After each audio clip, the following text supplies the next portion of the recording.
Record ஆகுது. நான் 8 இது என்னது நார்மல் ஒரு SD கார்டு போட்டேன். அது 40 செகண்ட்ஸில் ஹேங் ஆச்சு. இது ஒரு 1 மினிட் ஆகும்.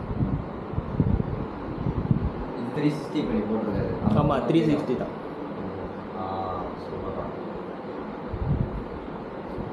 ஃபஸ்ட்டு இது X2 வந்து சின்ன டிஸ்பிளே, ஓல்டு டிஸ்பிளே. இது செம்மையாக இருக்கும். பேட்டரி 1 பாயிண்ட் தான் இருக்குது. அதெல்லாம் முக்கியம். ஆஃப் பண்ணா இது ஒரு 1 மினிட் ஆகட்டும். எப்படி இதாகுதுன்னு பார்ப்போம். சும்மா கீழே சொல்லுவா அப்படியே.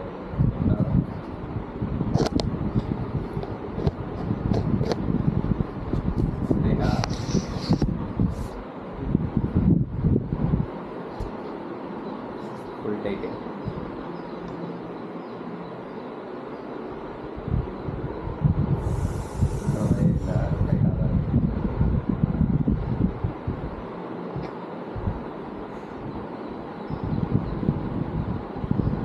பேட்டரி தான் ஆயிடுச்சு. ரெக்கார்ட்லாம் ஆகுது பக்காவாக. 4K வச்சா 4 hours எடுக்கலாம்.